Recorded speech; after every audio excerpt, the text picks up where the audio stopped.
do Senhor, amados, estamos juntos para mais uma lição de Escola Bíblica Dominical, na maior escola do mundo, para juntos, no dia do Senhor, estudarmos a Palavra do Senhor.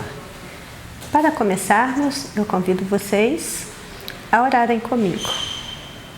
Deus Todo-Poderoso, entramos em Sua presença santa para sermos instruídos pelo Espírito Santo e pedimos que fale aos nossos corações nesta manhã, nos ensinando, nos revelando, nos dando o que necessitamos para prosseguirmos firmes e constantes na força do Senhor. Fale conosco, Senhor, instrui o nosso coração e a nossa mente para transformar a nossa vida em nome de Jesus. Amém? Todos vocês que estão nos acompanhando através do nosso canal, nós estamos na lição de número 4. Estamos estudando neste trimestre o livro do Apocalipse. E esta lição 4, ela tem por título A Realidade do Arrebatamento. Então, pensando um pouquinho, por alguns minutos, nesta palavra realidade, nós sabemos que real é tudo aquilo que tem uma existência verdadeira. Que real é aquilo que é autêntico, que é genuíno. Então, se você acredita que há no céu um Deus Todo-Poderoso, que do nada fez todas as coisas, que criou a terra e tudo que existe pelo espaço de 7 dias, se você acredita que houve um dilúvio, que houve uma Babel, se você acredita que Deus chamou um homem e o tirou da sua terra e da sua parentela para fazer dele uma grande nação, e que Ele também tirou esta nação da terra da escravidão e a levou para a terra da promessa, e se você acredita que desta nação Deus desceu à terra, encarnando-se, vestindo pele humana, fazendo-se carne e sangue e habitando entre nós, tendo vivido, morrido e ressuscitado para consumar o plano de redenção da humanidade? Se você acredita nisso tudo, então acreditar na realidade do arrebatamento não é um problema para você. Veja bem, essa palavra realidade. Realidade é aquilo que nos leva à realização. E realização é experimentar o real. Então, realidade nos leva à realização. Realização é o mesmo que experimentar o real. E experimentar o real é encontrar satisfação existencial. Então veja comigo, nós não apenas acreditamos na realidade do arrebatamento, que está descrito na Palavra de Deus em muitas partes, de muitas formas, como também nós estamos muito satisfeitos com o nosso Cristo, porque estamos realizados nele, ou seja, nós encontramos satisfação existencial nele. E por isso que esta lição começa com o texto áureo. Como guardaste a palavra da minha paciência, também eu te guardarei na hora da tentação que há de vir sobre todo o mundo para tentar os que habitam na terra. Apocalipse capítulo 3, versículo de número 10. Aqui está dito, são palavras do nosso Cristo. Você que entende todo o plano divino de redenção da humanidade como real, como verdadeiro, como genuíno, como autêntico, e que realmente tem guardado essa palavra santa no seu coração, Jesus Cristo diz para você: também eu te guardarei na hora da tentação que há de vir sobre todo o mundo para tentar os que habitam na terra. Então vejamos, como uma verdade aplicada, essa lição nos diz que o estudo acerca do arrebatamento deve nos mover ao cultivo de um viver moderado, justo e piedoso, servindo ao Senhor. Irmãos, provavelmente eu devo me estender um pouco mais da 1 hora proposta, porque este assunto é muito vasto. Mas eu vou tentar sintetizar o máximo possível para que a gente tenha um entendimento mínimo a respeito deste assunto. E assim diz a introdução da nossa lição.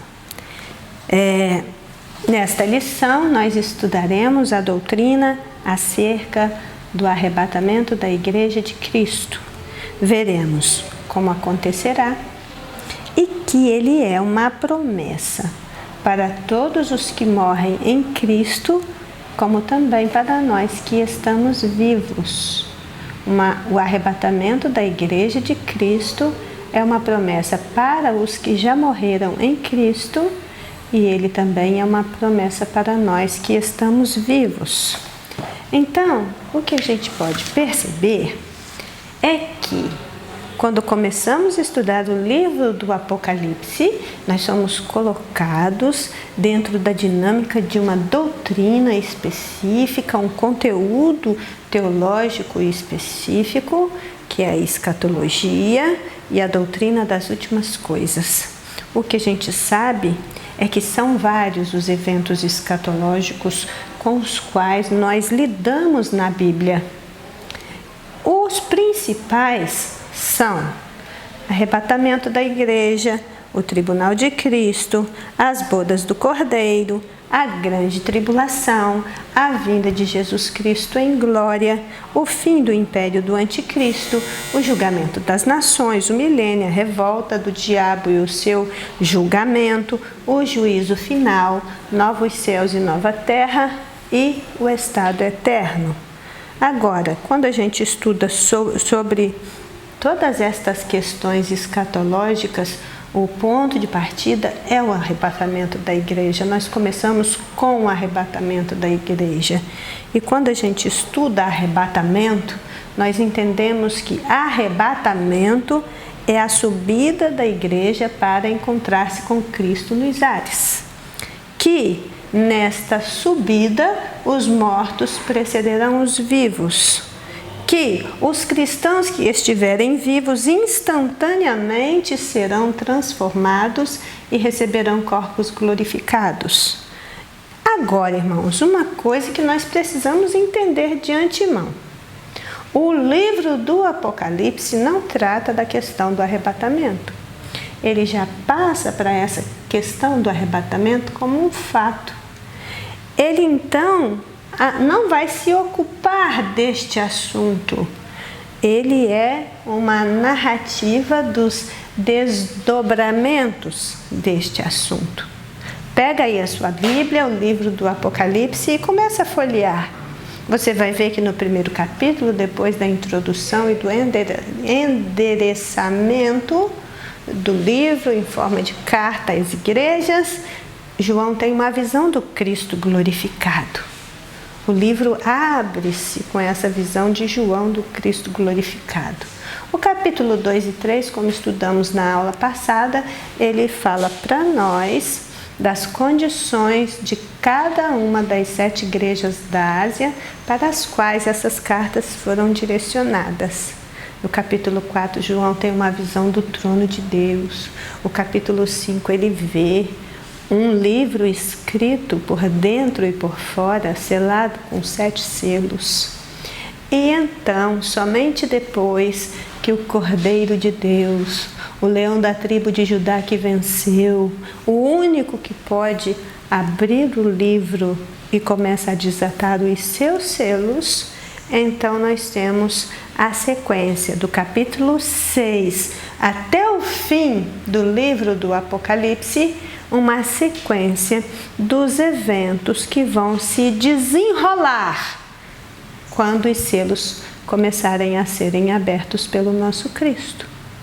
Mas o que a gente entende que Isso vai acontecer, porque disse Deus que vai acontecer, porque Jesus mostrou a João que vai acontecer. O Apocalipse é essa visão de desdobramentos dos eventos escatológicos futuros.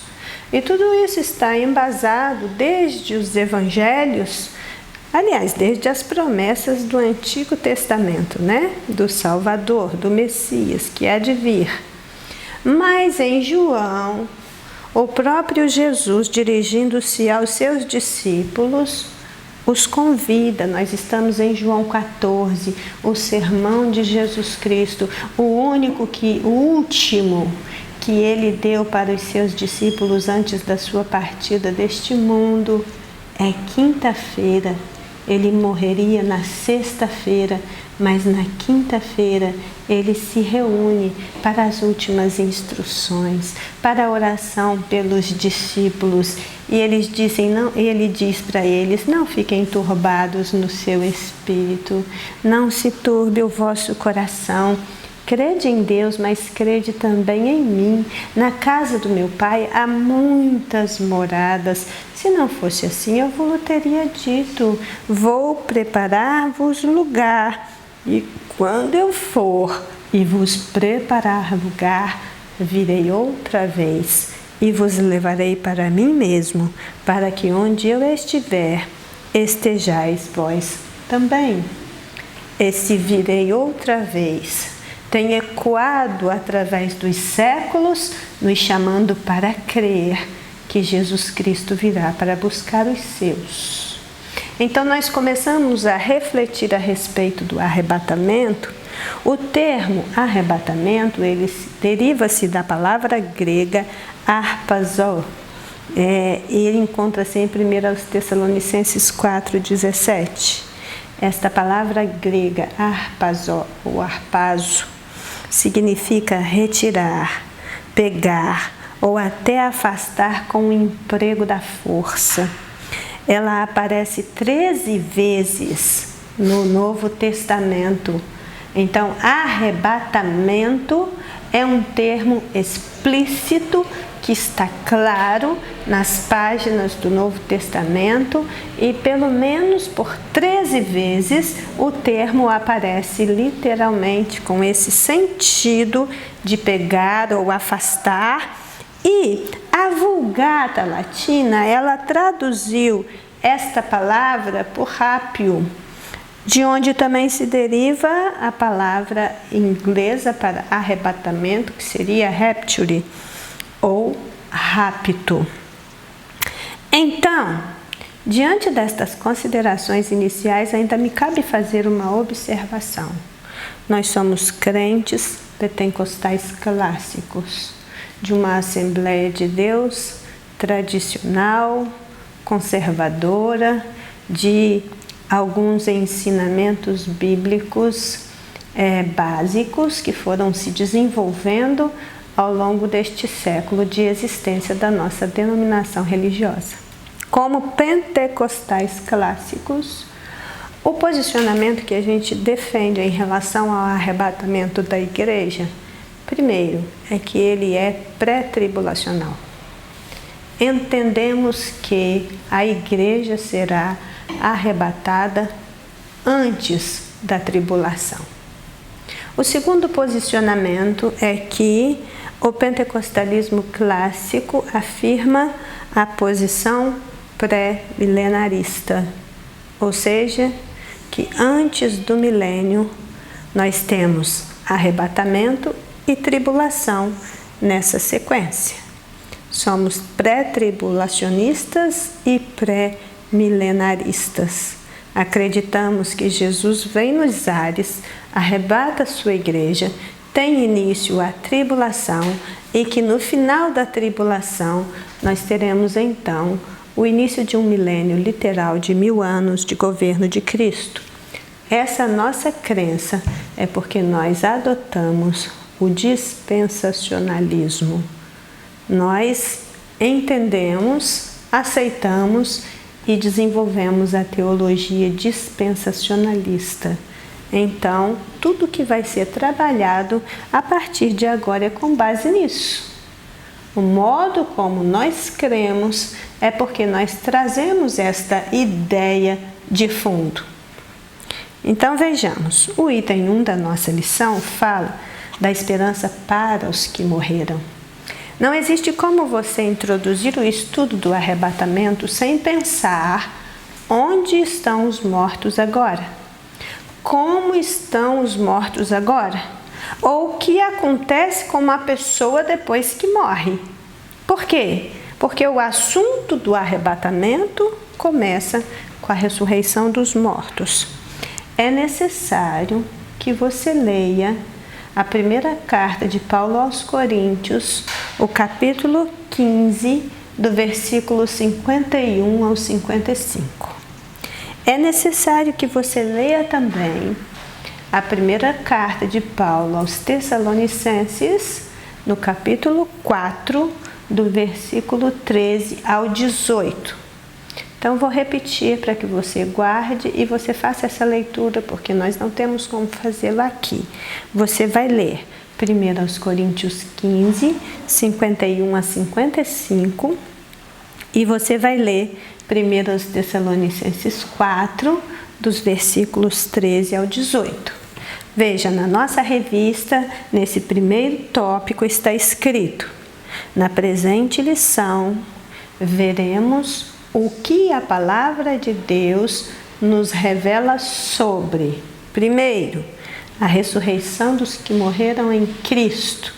Então, o assunto do arrebatamento começa com o assunto dos que morreram em Cristo. Segundo, nós vamos ver sobre a transformação dos que estão vivos em Cristo e estiverem vivos por ocasião do soar da última trombeta, que é esta leitura que foi proposta que vocês façam aí.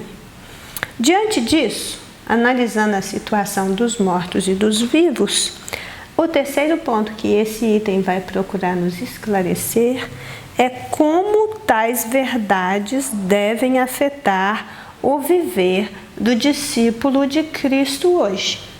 Se nós acreditamos nisso como uma condição real, genuína, verdadeira, então nós precisamos nos posicionar em relação a isso. E o terceiro ponto que a revista traz para a gente é essa questão de nos chamar para pensar sobre como tais verdades devem afetar a vida do discípulo de Cristo hoje. Bem, uma coisa que nós sabemos e podemos afirmar com toda certeza: Cristo é a única esperança dos vivos e dos mortos. Cristo é a única esperança dos vivos e dos mortos. Então, o 1.1, ele vem trabalhando conosco este fato que a Bíblia nos atesta de que Cristo é as primícias dos que morrem. Então, veja o que está posto na nossa revista. Quando Jesus morre na cruz pelos nossos pecados e ressuscita no terceiro dia, ele se torna as primícias dos que dormem. 1 Coríntios 15, 20.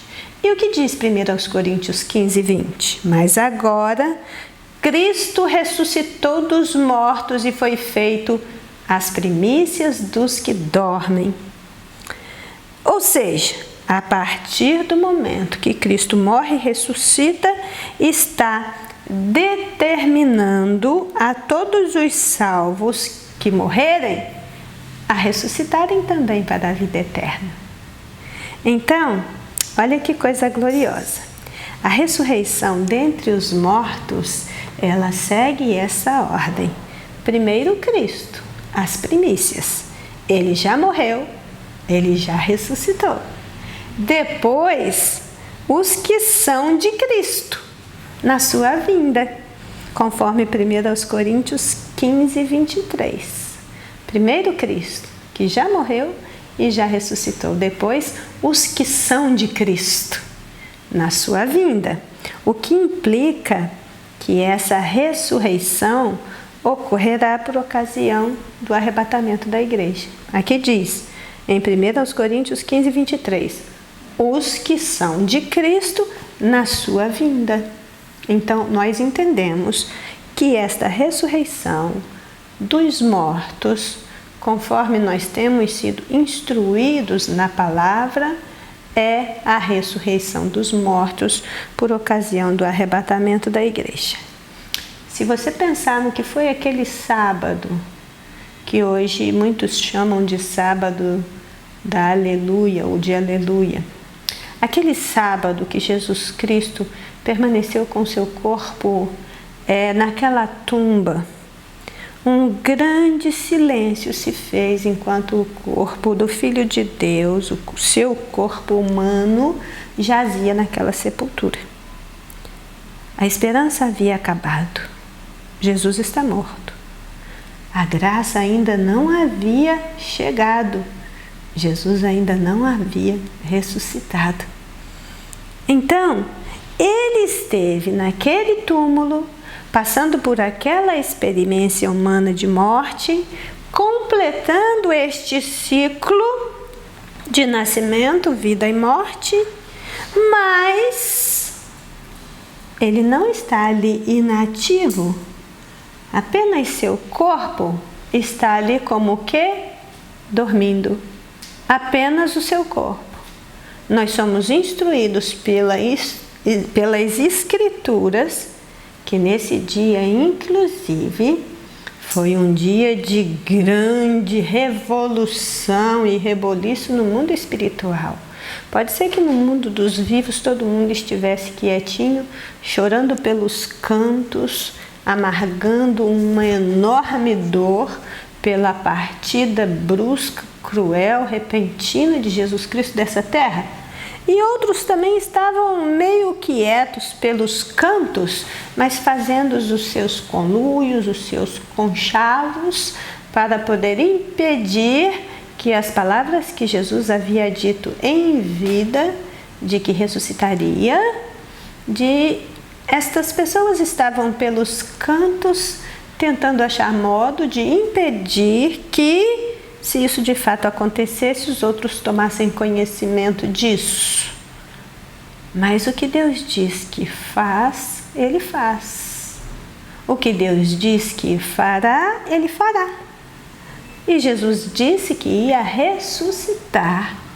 E ressuscitou. Não haveria ninguém nesta terra que pudesse impedir este acontecimento, nem tampouco abafá-lo. Então, a nossa esperança, ela acaba com a morte? Não, de jeito nenhum. Qual é a ideia que você tem de morte? O que é a morte? A explicação mais simplista que nós temos a respeito da morte, a morte física, é que ela é a separação da alma do corpo. O corpo foi feito do pó, o corpo volta para o pó. Ainda que isso seja doloroso, ainda que isso provoque um sofrimento que está para além daquilo que nós podemos traduzir em palavras, o corpo que veio do pó será devolvido ao pó, pó ao pó, terra à terra. E este é o ponto final da vida terrena. Eclesiastes 12:7 afirma: o pó volte para a terra como era, e o espírito volte para Deus que o deu. Então, irmãos, até para lamentar como se deve a morte daqueles que partem para o Senhor, nós precisamos ser capazes de responder a perguntas dolorosas a este respeito, com base na Bíblia e com absoluta certeza daquilo que nós estamos falando.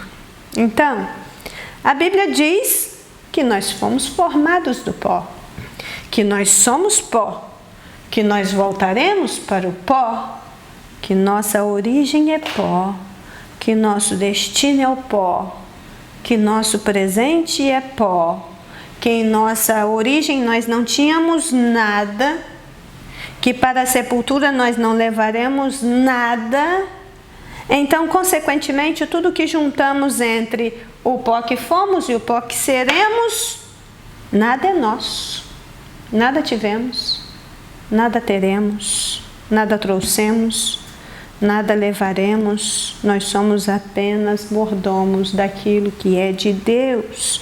Nós estamos tomando conta daquilo que pertence a Deus, conforme nos escreveu o reverendo Hernandes Dias Lopes. Agora, pelo contexto bíblico, nós sabemos também que a nossa situação irá mudar quando nós recebermos de Deus um corpo glorificado. E aí passamos ao segundo ponto desse primeiro tópico. O 1.2 fala sobre a ressurreição dos mortos. E a revista nos escreveu: a base de nossa fé sobre a ressurreição dos mortos é sólida e consistente. É a palavra de Deus, em 1 Tessalonicenses 4,16. A Bíblia nos dá detalhes da ressurreição dos mortos por ocasião do arrebatamento. Então, a maior notícia de todos os tempos é: Cristo vive. Ele ressuscitou dos mortos. Lá em 1 Coríntios 15, 55, 57, aliás, 1 Coríntios 15 é um capítulo que todos vocês deveriam ler. É um capítulo muito específico sobre a ressurreição. Lá está escrito: onde está a morte, a sua vitória? Onde está a morte, o seu aguilhão? Ora, o aguilhão da morte é o pecado, a força do pecado é a lei. Mas graças a Deus que nos dá vitória por meio do nosso Senhor Jesus Cristo. E esse Cristo que vive e que ascendeu aos céus e que está assentado à direita de Deus, Ele voltará. Eu virei para vós. E quando Ele sai do céu para voltar para os seus, Ele faz soar a sua poderosa voz, e a alma dos redimidos saem do sepulcro. Ao som da voz poderosa de Cristo que está voltando para os céus, a alma dos redimidos deixam os sepulcros, unem-se aos seus corpos glorificados e assim restaurados para a vida, ressuscitam gloriosamente. Fazendo uma correção aqui, por favor.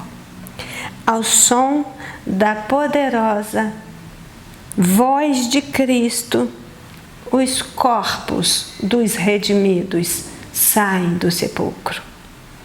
Se unem, assim, o corpo glorificado e a alma restaurados para a vida, ressuscitando gloriosamente. Então, 1.3 vai dizer: vocês precisam se consolar uns aos outros com esta palavra. A revista diz: como é efêmera a vida? A Bíblia afirma que a vida é um conto ligeiro, uma nuvem que passa, uma sombra que declina, como a erva que seca, e dá todas as referências. Pela brevidade e fragilidade humana, muitas pessoas sem fé em Cristo sentem-se perdidas, sentem-se sem esperança quando pensam na morte. Mas nós temos uma esperança viva e firme. Pode ser que quando uma pessoa é mais jovem, ela não ocupe seus pensamentos com morte, com preparação para a morte, mas como a morte não escolhe idade, todos precisam e devem estar preparados para este momento, todos precisam reconhecer a brevidade e a fragilidade da sua vida. Então, a maravilhosa esperança que nutrimos é que os que morrem em Cristo desfrutam desde a sua partida deste mundo de uma gloriosa e eterna existência na presença de Deus. Os que morrem em Cristo existem continuam existindo e passam a desfrutar de uma gloriosa e eterna existência na presença de Deus com toda alegria, com todo êxtase, que serão nossos também quando estivermos com Cristo e com os nossos amados que partiram antes de nós, crendo no Senhor. Bem, aqui cabe uma palavra importante. Antes de deixarmos este item 1, que está tratando com tanta riqueza de detalhes, se você se deparar com o texto da revista, estudar com cuidado o que está aqui, você realmente vai ser muito edificado em relação a este assunto. Ele realmente traz respostas. Mas antes de passar para o próximo ponto, eu gostaria ainda de falar com você qual é a esperança do crente hoje diante da perda e do luto. Nós precisamos rever esse ponto, nós precisamos ver o que a Bíblia diz e nós precisamos ter certeza do que falamos. Então, qual é a esperança do crente hoje diante da perda e do luto? Primeiro, nós cremos que Deus colocou as Sagradas Escrituras em nossas mãos como um mapa, como um guia, como um manual. E Ele espera que a gente o analise para podermos entender o que é que Ele reservou para nós. Nós acreditamos, os salvos por Jesus Cristo acreditam que a vida não termina com a morte, que a alma sobrevive sem o corpo e que a alma tem consciência sem o corpo. Nós não esposamos a doutrina do sono da alma, nós não acreditamos que uma pessoa que morre está dormindo. Não é isso que nós cremos, não é isso que a Bíblia nos ensina. E se você precisa de maiores esclarecimentos a respeito disso, procure saber. Porque nós acreditamos que a vida não termina com a morte, que a alma sobrevive sem o corpo e que ela tem consciência. Bem, com a morte, essa alma que é imaterial, é o sopro de Deus em nós, ela é recolhida. Por isso que diz que nós passamos para o Senhor. Aquele que morre foi recolhido pelo Senhor. Aquele que morre voltou para o lar, porque verdadeiramente essa alma é recolhida por Deus. E ela então vai passar a desfrutar da bem-aventurança eterna. Do mesmo modo que aquele que morre sem Deus, sem salvação, ele já começa a desfrutar da condenação eterna. Ele já vai para um lugar de tormentos. Bem, entretanto, essa felicidade eterna, ela não está completa ainda. Por quê? Porque o corpo foi para o pó, o corpo está no pó. Mas nem todo mundo que morre é enterrado, né?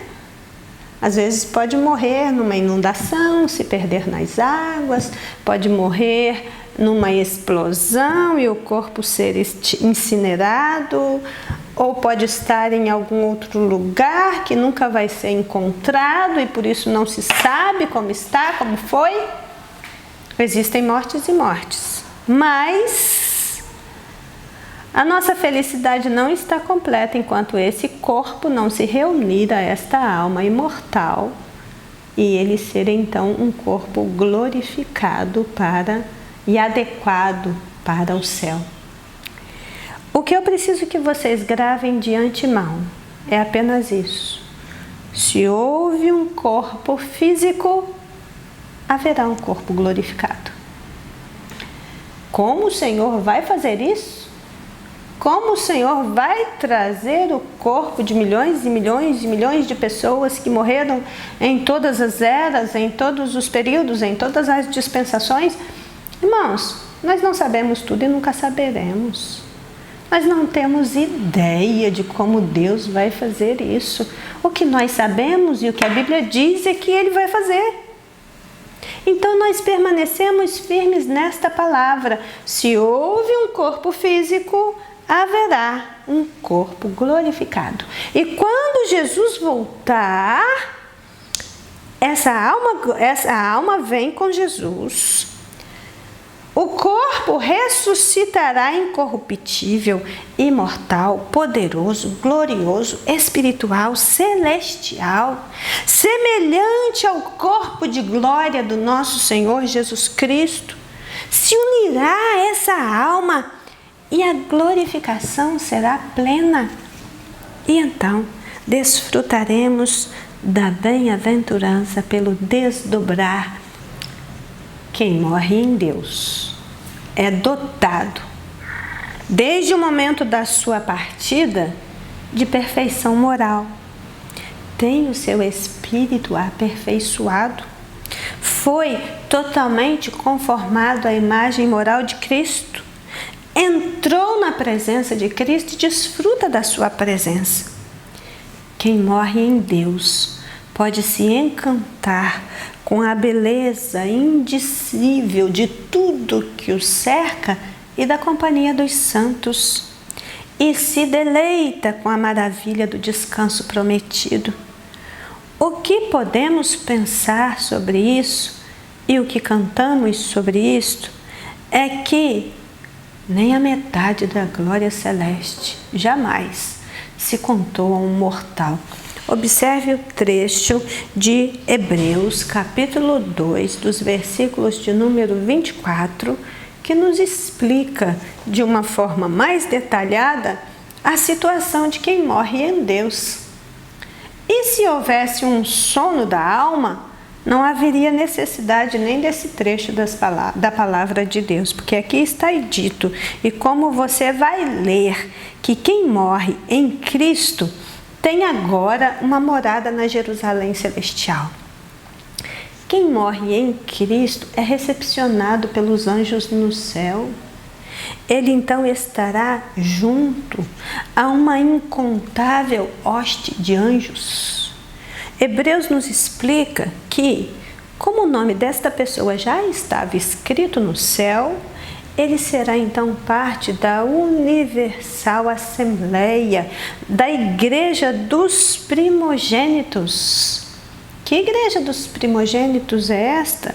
Irmãos, são todos os cristãos da atual era da igreja.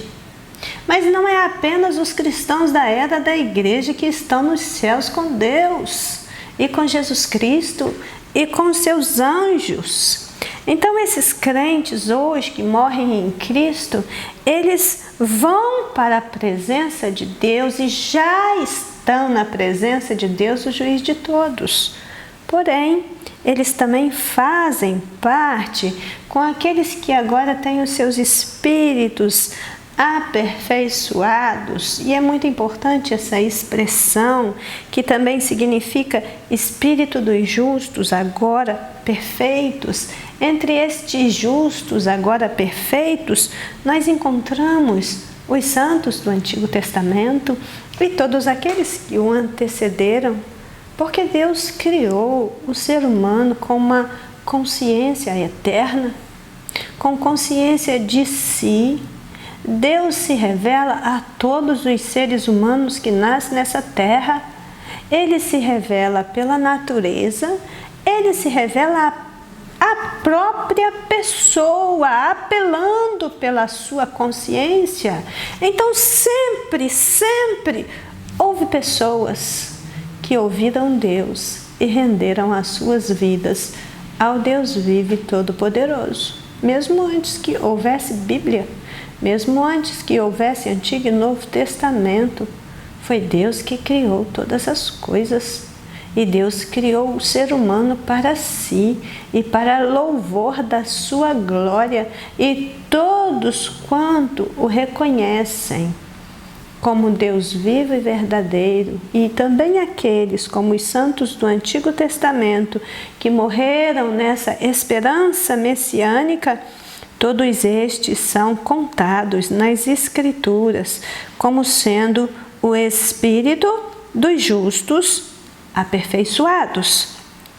Então, irmãos, essa leitura, ela realmente, ela não é apenas muito empolgante, como ela também é muito consoladora. E ela está aí para nos trazer esperança na hora do luto, na hora da morte.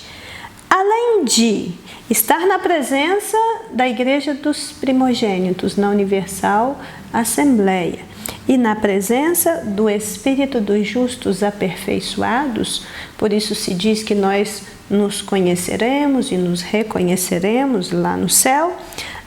Quem morre em Cristo hoje vai para a presença de Jesus, o autor e consumador da nossa fé, o mediador da nova aliança. E ele vai porque está na cobertura do sangue da aspersão. É isso que a Bíblia nos diz em relação a quem morre em Cristo. Ela nos explica que nós fomos resgatados, nós fomos redimidos, nós fomos lavados, nós fomos purificados, nós fomos santificados. Por isso, quando nós deixamos este mundo através da morte, nós vamos para a presença do Deus vivo no céu de glória, o paraíso que Jesus Cristo inaugurou depois da sua passagem pelo mundo dos mortos, do qual ressurgiu vitorioso. Nós não vamos para nenhum outro lugar. O ímpio em sua morte já começa a sofrer as agruras da punição que há de se arrastar pela eternidade. Então, ainda que pareça um pouco duro, cruel dizer isto agora, nós precisamos dizer isso agora, porque depois não haverá mais tempo de dizer. Amém? Esse primeiro item, ele ocupa um tempo maior, porque as explicações são mais aprofundadas, os outros já vêm aí como consequência, e eu espero que seja uma passagem mais rápida. O tópico de número 2 fala da igreja e a esperança no porvir. O tópico 1 falou da esperança dos mortos. O tópico 2 fala da esperança da igreja. E a revista diz: o arrebatamento da igreja terá um alcance mundial. A promessa de Cristo alcançará os que morrerão em Cristo, mas será sentida na sociedade pelo desaparecimento em todos os lugares dos salvos que não mais serão encontrados na terra. Então veja, o que a gente sabe e entende é que o impacto do arrebatamento da igreja sobre toda a sociedade mundial será devastador. E eles terão que conviver com aquilo que tanto ridicularizaram e contra a qual sempre lutaram, inventando distrações para convencer as pessoas do contrário. A esperança da igreja, portanto, reside no fato de que com o arrebatamento ela estará sendo retirada da terra para não viver os efeitos do derramar da ira de Deus através dos seus juízos. Em 1 Tessalonicenses 4,16 nós lemos: porque o mesmo Deus descerá do céu com alarido e com voz de arcanjo e com trombeta de Deus. O Senhor mesmo, Jesus Cristo mesmo, Ele em pessoa, descerá do céu e se ouvirá a voz do arcanjo e a trombeta de Deus. É Jesus retornando como vencedor.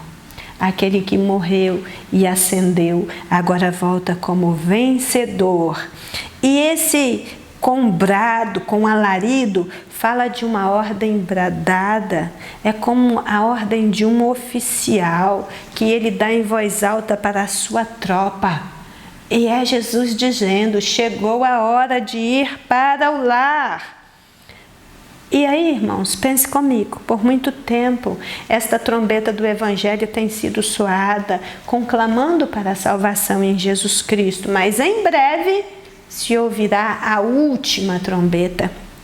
E quando isto acontecer, o Evangelho deixará de ser pregado nesta terra, a dispensação da graça terá chegado ao seu fim, a igreja estará concluída e a sua plenitude terá sido alcançada, e então ela será chamada para subir para a casa do Pai.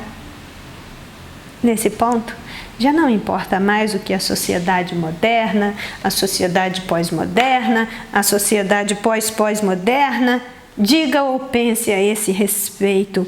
Os salvos serão tirados da terra milagrosamente, extraordinariamente, definitivamente. Esses itens 2.1 e 2.2, eles estão fazendo um retorno no tópico 1 que já foi dado, para poder fazer, então, continuar, no tópico, nesses tópicos 2.1 e 2.2. O 2.1 diz, nem todos dormiremos. E o tópico 2.2 diz, não precedemos os que dormem. Então, está falando de novo da importância do entendimento a respeito dos que dormem em Cristo. O 2.1, a revista diz o seguinte: eis aqui vos digo um mistério. Na verdade, nem todos dormiremos, mas todos serão transformados. Nem todos morreremos antes da vinda de Cristo, mas todos seremos transformados com a vinda de Cristo. E aí ele diz que no passado, gerações de cristãos leram, pregaram e ensinaram sobre esse texto bíblico. Contudo, eles morreram sem terem testemunhado o cumprimento desta promessa. Mas a Bíblia nos fala que virá o arrebatamento. Então, podemos afirmar que haverá uma geração de cristãos que não passará pela morte. É possível que essa geração seja a nossa, considerando o estado no qual se encontra a humanidade e as muitas profecias que estão se cumprindo. No item 2.2, nós lemos na revista que, após a ressurreição dos mortos, nós que estamos vivos seremos igualmente transformados e subiremos juntos para um encontro com Cristo nos ares. Este é o momento onde a sociedade em geral sentirá o impacto do arrebatamento. Pessoas de todas as idades desaparecerão em todo o mundo. Bem, quando diz que nem todos dormiremos, é uma alusão clara àqueles que estiverem vivos quando este fato acontecer. E aqui diz, é certo que haverá uma geração que não passará pela morte. E é possível que essa geração seja a nossa. Irmãos, quando diz aqui que é possível, não está afirmando que a geração que viverá o arrebatamento será a nossa. Está dizendo que é possível. Inclusive, mesmo sendo um palpite, é muito plausível pela atual situação mundial e o cumprimento ostensivo de todas as profecias a este respeito. Leia em Mateus 24:36 que diz: daquele dia e hora ninguém sabe, nem os anjos no céu, mas unicamente o meu Pai. Então, nós apenas trabalhamos com base nas possibilidades. É possível, sim, que essa geração seja a nossa, mas não podemos afirmar que será. Precisamos acreditar que será, com base nas possibilidades. Mas eu não posso dizer que essa nossa geração é a geração do arrebatamento, porque a Bíblia me diz para não falar isso. A Bíblia diz que daquele dia e hora ninguém sabe. Agora, então, quanto a nós, além de não sabermos quando Jesus vai voltar, nos é vedado totalmente a fazer especulações. Acerca do arrebatamento, o Senhor diz: vigiai, pois, porque não sabeis o dia e nem a hora. O que nos resta é estarmos preparados para esse acontecimento. O crente fiel sabe que o arrebatamento pode acontecer a qualquer momento. Afinal, por que a palavra de Deus enfatiza os sinais deste acontecimento? É exatamente para nos manter vigilantes e cheios de esperança. É necessário que o nosso olhar esteja fixado na eternidade. Vale a pena compreendermos e vivermos em função desta maravilhosa esperança, deste encontro nos ares. Precisamos viver nos preparando para este encontro. Agindo assim, nossa existência transcorrerá em uma alegre expectativa com vista aos valores eternos. Os valores deste mundo vão perdendo a razão de ser. Quem vive com o olhar na eternidade está pensando, está esperando, está almejando os valores eternos. Todos os que vivem debaixo da maldição deste mundo decaído, experimentando cotidianamente dores e sofrimentos que lhes são impostas, enxergam no arrebatamento da igreja não somente um escape da ira de Deus, mas também esta possibilidade linda e maravilhosa de redenção do corpo. E para isso vocês precisam ler Romanos capítulo 8, os versículos 19 até o 24. O 2.3 vem nos falando de um assunto igualmente empolgante e interessante, que é a questão deste corpo glorificado que receberemos. E aí o título do 2.3 é Todos seremos transformados. E a revista diz: uma pergunta importante surgiu na igreja de Corinto. Mas alguém dirá: como ressuscitarão os mortos? E com que corpo eles virão? A Bíblia faz questão de explicar o que acontecerá conosco no momento do arrebatamento da igreja. Os que morreram em Cristo e nós, os que estivermos vivos, teremos o nosso corpo transformados. Pense você que quando você se converte, a sua alma é redimida, você é regenerado, você recebe uma nova natureza. E a Bíblia nos informa que por ocasião do arrebatamento, o nosso corpo agora será transformado, porque nós receberemos um corpo que seja adequado para o céu. Neste caso, tudo aquilo que restringe a nossa natureza física, todas as fraquezas do nosso corpo, como o envelhecimento e a tendência natural para o pecado, bem como os sofrimentos, as dores, as lágrimas, as aflições, tudo será transformado em glória eterna. Algumas características deste corpo ressurreto é que ele será semelhante ao do Cristo glorificado. Isso está em Filipenses 3:21 e 1 João 3:2. Embora Deus tenha criado a humanidade à sua semelhança e que a imagem divina no homem haja continuado a existir mesmo depois da queda, nós fomos informados em Gênesis 5:3 que Adão gerou um filho à sua semelhança, conforme a sua imagem. Por isso Paulo diz: assim como trazemos a imagem do homem terreno, assim também a imagem do homem celestial. Trazemos esta imagem, mas nosso corpo glorificado, ele será tão diferente do corpo atual como é a planta da sua semente.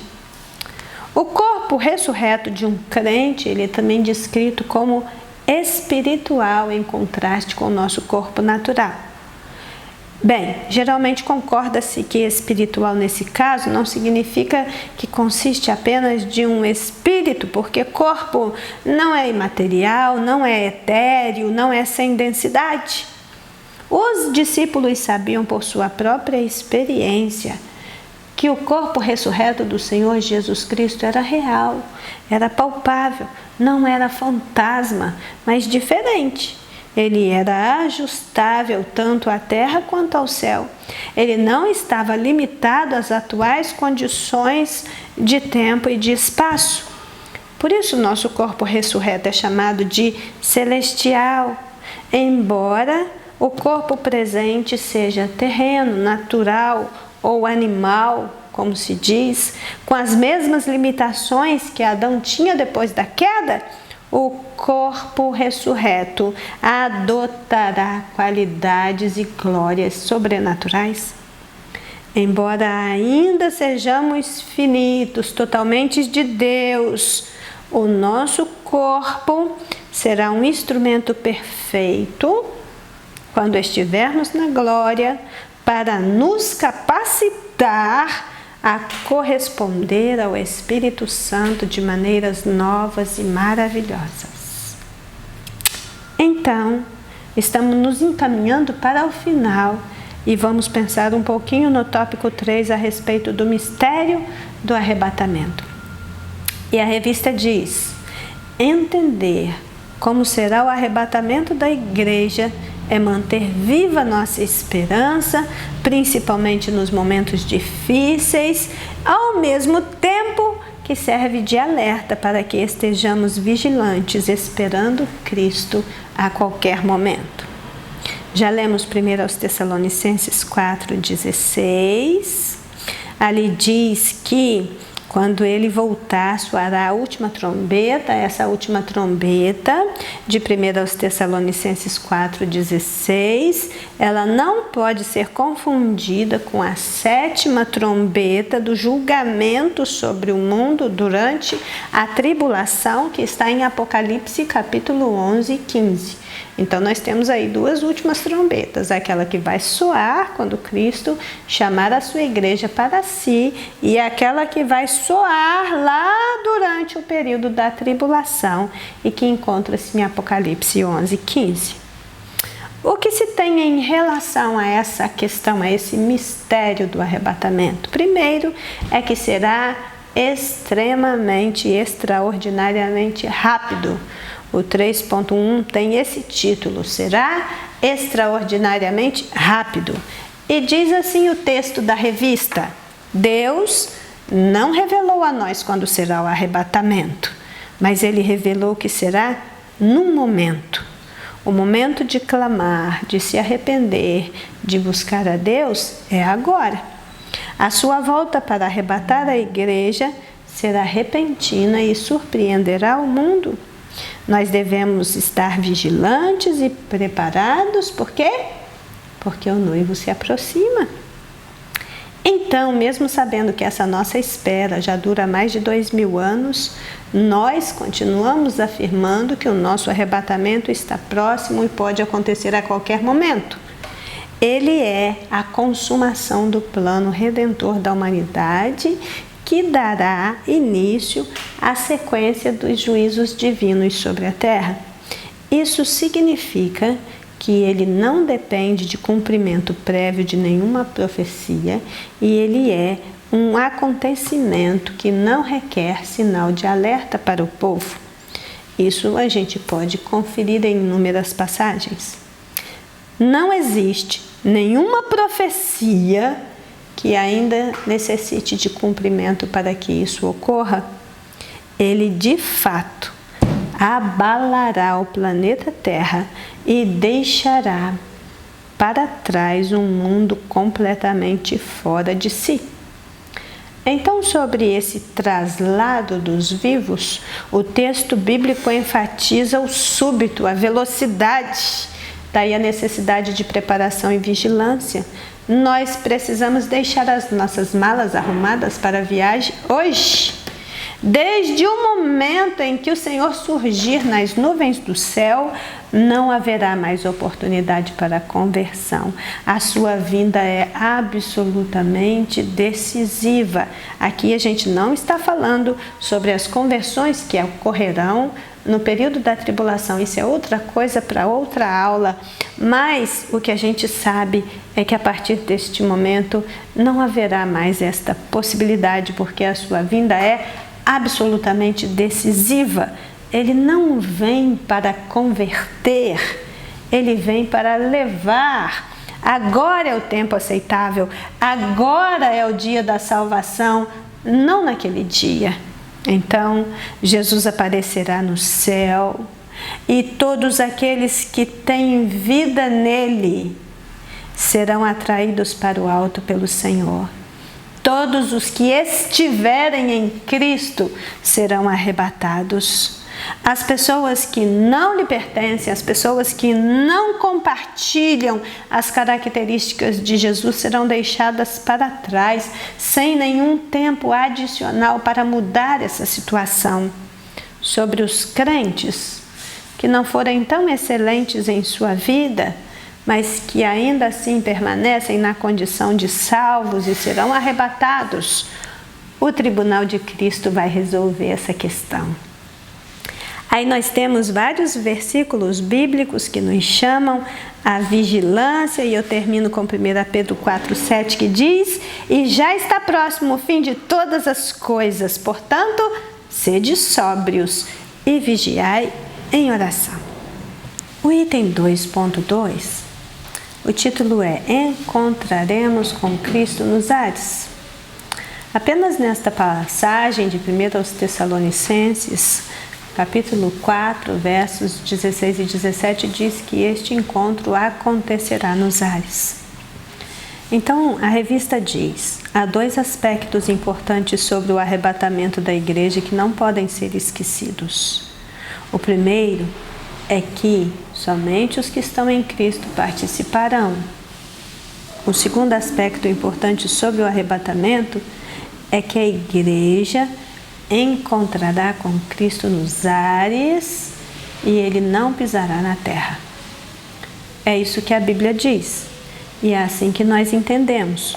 Por adotarmos a teologia dispensacionalista, nós entendemos que a segunda vinda de Cristo à terra é todo um processo que envolve eventos distintos e abrange um período de certa extensão.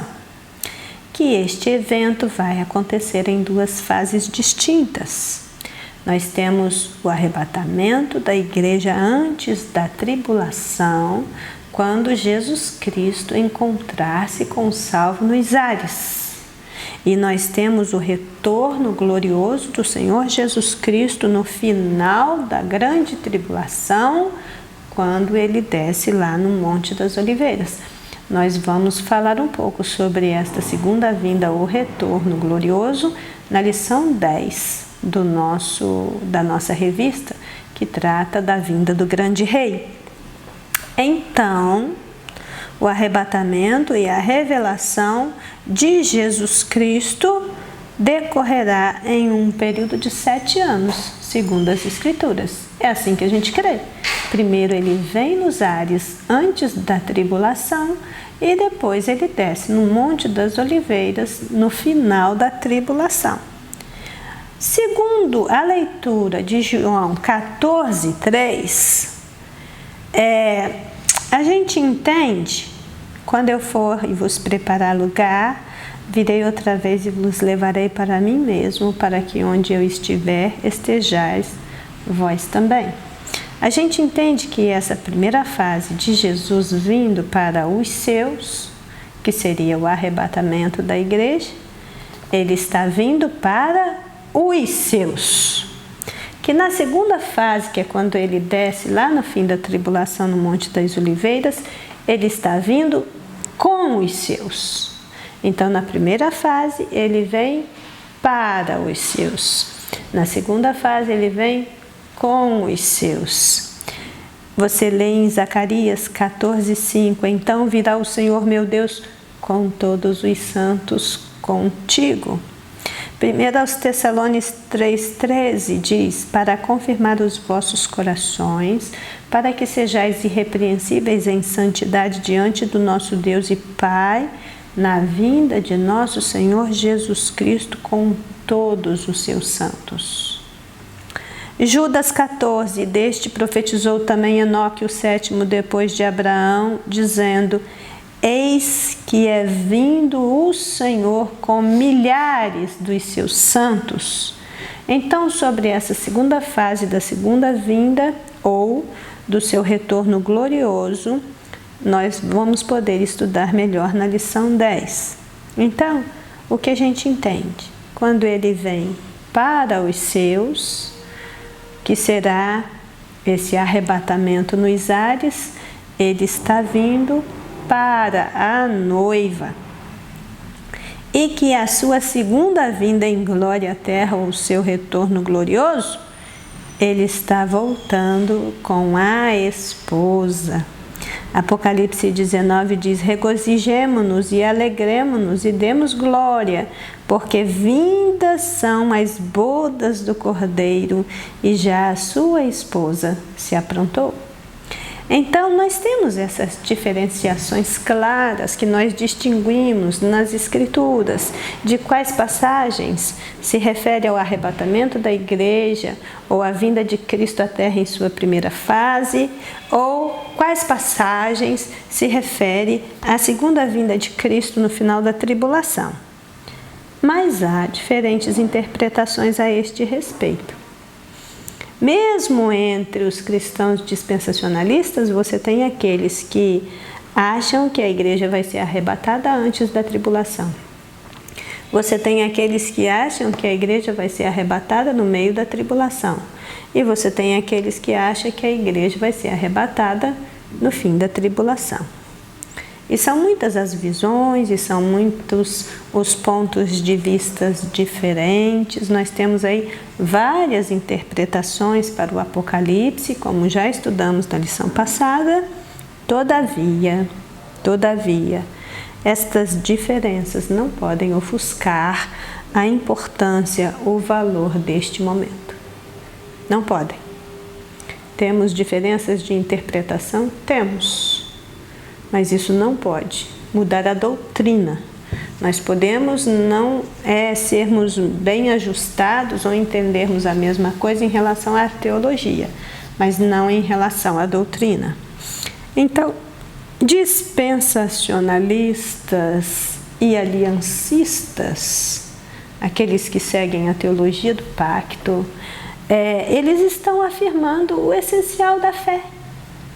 Eles estão entendendo as mesmas coisas no que diz respeito à doutrina. As pessoas podem afirmar muitas visões diferentes, mas todos estão crendo na mesma coisa. Na ressurreição dos mortos, na segunda vinda de Cristo, nos julgamentos, no juízo final. Tudo isso faz parte da doutrina. Não é a salvação da pessoa que está em jogo quando ela está afirmando uma visão ou outra. Isso não entra no mérito da salvação. O que é necessário é que todos estejam esperando por Jesus. Mas apenas esta visão pré-tribulacional, ou seja, apenas acreditando que Cristo voltará antes da tribulação, que é a posição que defendemos, que mantém essa iminência da volta de Cristo, que mantém essa expectativa da volta de Cristo. Quem tem essa visão pré-tribulacional, que entende que Jesus vai voltar antes da tribulação, somente esses estão esperando Cristo. Quem não tem essa visão de que Cristo vai voltar antes da tribulação, está esperando pelo anticristo. Está esperando pela chegada da tribulação. Mas nós que cremos que Jesus vai voltar antes, estão esperando pelo Cristo glorioso que virá nas nuvens para nos levar para si. E o ponto 3.3 diz que a partir deste momento nós estaremos para sempre com o Senhor. E a revista diz: o futuro do salvo não é incerto, não é sombrio, a morte não é o nosso fim e nós devemos nos alegrar porque nós somos a igreja de Cristo e estaremos para sempre com Ele. Que coisa gloriosa é saber do cuidado de Deus e do modo como Ele tem um plano excelente para nos guardar na hora da provação, que vai se abater sobre todo o mundo, conforme o textuário da nossa lição em Apocalipse 3:10.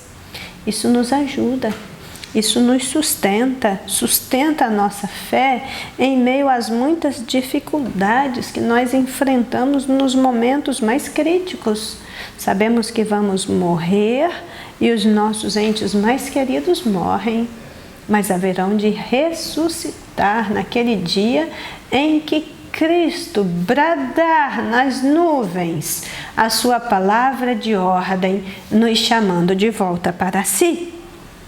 E para concluir, nós pensamos aqui com vocês que quando uma igreja vive nessa expectativa da volta de Cristo, ela é uma igreja viva, ela é uma igreja ativa, ela trabalha em função desse retorno de Cristo à Terra. Infelizmente, para muitos hoje, este é somente um assunto embaraçoso, que não entendem muito bem e evitam o quanto for possível. Mas a gente vê aí que o amor pela vinda de Cristo está sendo abafado pelo materialismo, pela busca de bem-estar, de uma boa posição social, de lazer, de entretenimento sem fim, e as pessoas estão se ocupando de muitas coisas, menos de pensar que essa vinda é certa e que ela já está às portas. Então, estudar este assunto nos confronta e nos faz tomar posição, nos ajuda a entender e a desfazer os nós de muitas dúvidas intermináveis, como também nos abre a porta da esperança de uma forma inesperada. Em muitos lugares e em muitos corações, o amor ao mundo sufocou o amor pela volta de Cristo. Mas no meio dos remidos, no meio daqueles que estão aguardando esse dia com grande expectativa e uma expectativa feliz, há muitos que estão dizendo: Maranata, Maranata, Maranata, ora vem, Senhor Jesus. E com isso, irmãos, nós concluímos esta 4ª lição da nossa revista sobre o livro do Apocalipse. Eu convido você que está conosco aí no canal da igreja, que permaneceu até agora, que façamos essa oração de encerramento. Deus, nós te adoramos por tudo que estudamos, por tudo que vimos, por este horizonte que o Senhor nos abre na tua palavra. E agora, Pai eterno, nós suplicamos que o teu Santo Espírito faça com que os nossos olhos vejam, o nosso espírito almeje, a nossa mente trabalhe em função desta verdade de grande impacto. O Senhor está voltando e nós precisamos estar preparados para encontrar com o Senhor nos ares. Aviva a sua igreja, Deus. Deus, avive a tua igreja. Desperte aqueles que estão dormindo. Dá entendimento, dá discernimento à tua noiva para que esteja preparada para este momento. E por tudo nós te agradecemos e pedimos que as tuas mãos santas e abençoadoras estejam sobre as nossas vidas, nos guardando e nos guiando em todas as coisas. Amém? Assim, agradecidos a Deus por mais esse momento de encontro, eu desejo a todos um feliz domingo na presença do Senhor. Amém?